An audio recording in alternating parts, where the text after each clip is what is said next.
Un clap. Ça marche? Et bah du coup, salut, je m'appelle Anaëlle, j'ai 22 ans. Je suis en service civique dans l'association Scène Oblique. Alors j'ai fait 2 années de fac à la Sorbonne Nouvelle à Paris, en cinéma et en lettres. Et ensuite je me suis réorientée pour entrer aux Beaux-Arts.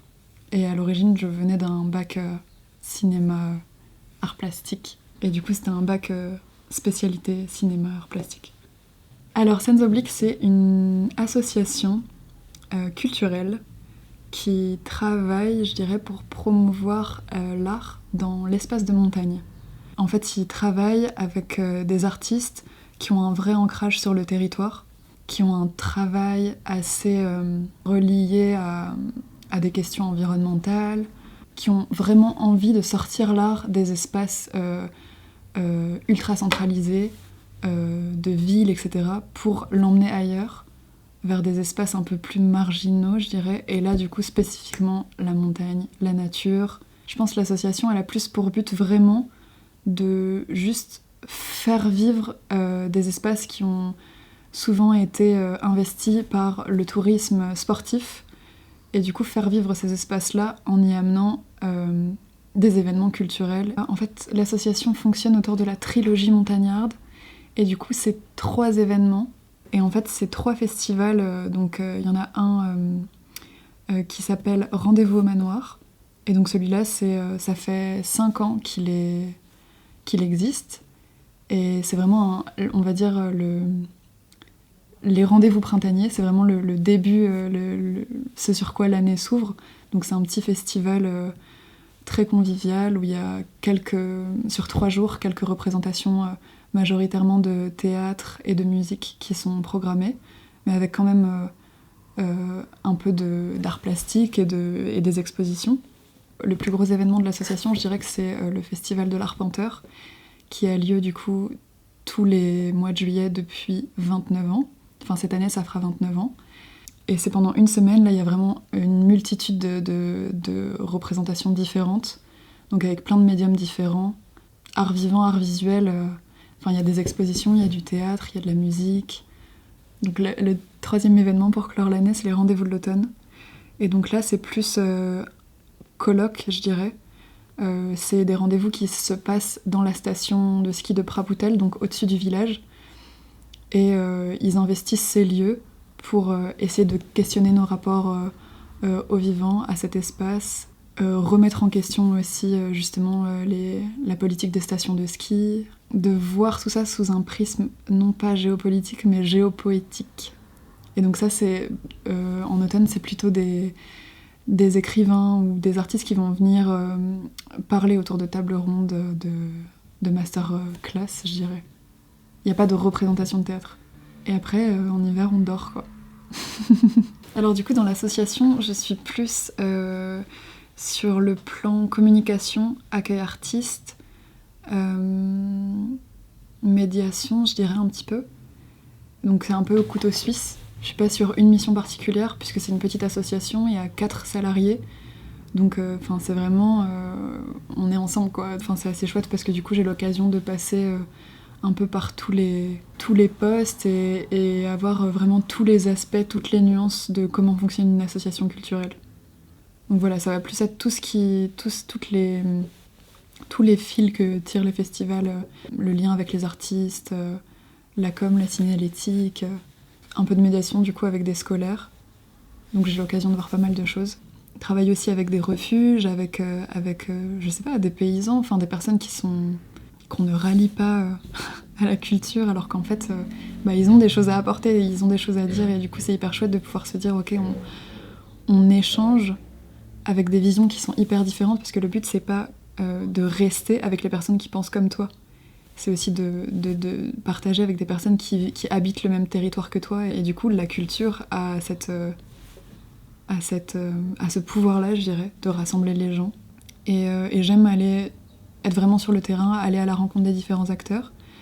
Mais mes principales missions, elles consistent quand même finalement à être dans un bureau Et du coup, je vais pas le déplorer, mais je suis quand même vachement plus à être derrière un ordinateur quand même, parce que pour faire du lien avec les artistes, bah, ça passe aujourd'hui par des mails, des coups de téléphone. Après, je fais pas mal de communication, donc des teasers, des choses comme ça. J'aime bien ça, mais c'est pas la chose que je préfère, et je sais que je vais pas faire ça plus tard. C'est vraiment, je réponds à une demande à ce moment-là. Ça reste créatif, mais c'est pas la même chose. Je suis pas dans la communication de base, je suis pas... Mais c'est tout ce qui gravite autour qui va m'intéresser, et du coup, le fait de... Même si je fais pas une mission dont je sais que c'est mon métier de rêve, bah je sais qu'elle fait partie du grand lot de ce que j'aime au final, donc il n'y a pas de souci, tu vois, je le fais pas en étant... en y allant à reculons, je le fais à fond. Ça me permet de faire le lien entre art et montagne, qui est quand même le lien qui est le plus important pour moi. Bah du coup, en étant aux Beaux-Arts, la création, c'est vraiment ce qui m'anime. Mais la montagne, c'est un autre pôle de ma personnalité qui est hyper présent aussi. Parce que du coup, j'ai grandi en montagne, j'ai grandi en Haute-Savoie. Et du coup, là, j'ai décidé de faire une année de césure. Donc je suis sortie de l'école. Donc j'ai fait 3 mois sur Compostelle, et en rentrant, je me suis dit, ok, il me reste encore du temps avant de retourner justement dans ce... Je dirais pas cercle vicieux, parce que c'est hyper négatif de dire ça, mais quand même ce truc où on est pris dans les études et on a du mal à se donner du temps pour juste se dire, ah bah, qu'est-ce que j'ai envie de faire, qu'est-ce que j'ai pas encore essayé. Je pense que c'est important aussi aujourd'hui de dire, bah, j'ai besoin de temps. Et surtout, pas en vrai dans toutes les filières, mais en plus là, en étant dans une filière artistique, j'avais l'impression d'être arrivée à une vraie finalité en présentant mon diplôme. Et donc avant d'y retourner, j'étais comme, qu'est-ce que je peux bien raconter maintenant ? Ou qu'est-ce que je dois encore développer ou découvrir que j'ai envie de découvrir pour pouvoir ramener cette matière-là ensuite quand je retournerai à l'école. Et du coup, je m'étais dit, ok, donc j'avais fait la liste de tout ce que j'avais envie de tester. En vrai, la montagne, c'est quand même ultra central. Du coup, après cette marche, j'ai envie de rester dans ce truc-là d'itinérance et de développer encore plus ça. Mais en même temps, il faut que je gagne un peu d'argent. Parce que je peux pas toujours partir marcher, c'est des finances, quoi.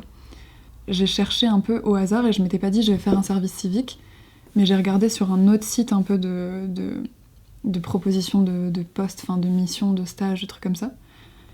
Et au début j'étais là, j'y allais un peu à reculons parce qu'on propose toujours les mêmes missions dans la culture, c'est un peu chiant en vrai. Et là je vois ça et en fait l'intitulé correspondait carrément à tout regrouper, genre promouvoir, je sais plus comment c'était, mais en gros promouvoir l'art dans l'espace de montagne et vraiment être... relier les deux en fait. Et du coup j'étais là, mais je savais déjà qu'il y avait des associations comme ça qui existaient dans le coin, et ça me parlait déjà énormément, mais elles sont quand même assez rares, et du coup vraiment cette association elle est spécifique, elle est assez pointue dans ce qu'elle fait, je trouve. Et du coup je me suis dit, ah mais c'est vraiment le parfait bagage pour pouvoir ensuite retourner à l'école et avoir vraiment en moi ce souhait de continuer là-dedans et de dire, bah en fait oui ça existe.